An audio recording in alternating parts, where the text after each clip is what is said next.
In a world where myth and reality blurred, the legend of Aqua, the slit-mouthed goddess of Aburi land, struck fear into the hearts of all who dwelled within her realm. In the ancient land of Aburi, there existed a powerful and feared goddess named Aqua. She was known for her striking appearance, with a mouth that was grotesquely slit from ear to ear, revealing razor-sharp teeth. Aqua was the goddess of fertility, prosperity, and protection, but her reign was marked by terror and bloodshed. The people of Aburi believed that Aqua's power was essential for the land's fertility and prosperity. They built a grand temple in her honor, where they performed rituals and sacrifices to appease her. Every 5 months, the villagers would gather at the temple to offer sacrifices of livestock, crops, and sometimes human lives. Aqua's reign was marked by a series of devastating events. Crops would wither and die if the sacrifices were not made, and the villagers would fall ill with mysterious diseases. The goddess was known to appear to the villagers in their dreams, demanding more sacrifices and warning them of the consequences of disobedience. The villagers lived in constant fear of Aqua's wrath, but they believed that her power was necessary for their survival. The kingdom prospered under her reign, but at a terrible cost. Years passed, and a new king, King Osei, ascended to the throne. He was a just and fair ruler, but he was also a skeptic.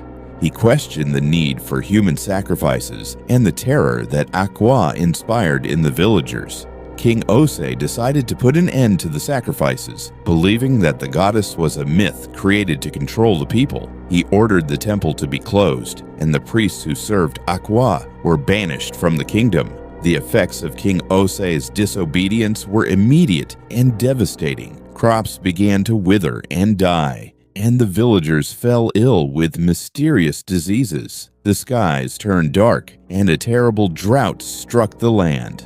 Aqua's wrath was merciless. She appeared to the villagers in their dreams, her slit-mouthed grin twisted in anger. She demanded that the sacrifices be resumed, but King Osei refused. The kingdom was on the brink of collapse. The villagers were torn between their loyalty to the king and their fear of Aqua's wrath. It seemed that the goddess would not rest until she had claimed the lives of every last villager. The origin of Aqua's power was shrouded in mystery. Some said that she was once a mortal woman, a priestess who had made a pact with dark forces to gain ultimate power. Others claimed that she was a goddess from a distant land, brought to Aburi by ancient rituals. But one thing was certain: Aqua's power was real, and it would not be defeated easily. In the end, it was not the king or the villagers who defeated Aqua, but a young priestess named Na.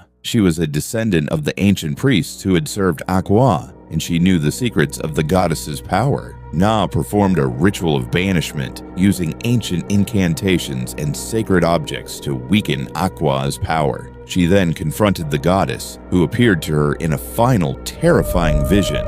Aqua's slit-mouthed grin was twisted in rage, but Na stood firm.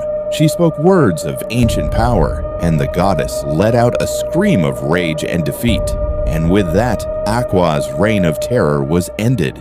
The kingdom of Aburi was finally free from the goddess's grasp, and the villagers could live without fear of her wrath. But the memory of Aqua's terrific reign lived on, a cautionary tale of the dangers of unchecked power and the importance of respecting the ancient traditions and rituals that had been passed down through generations.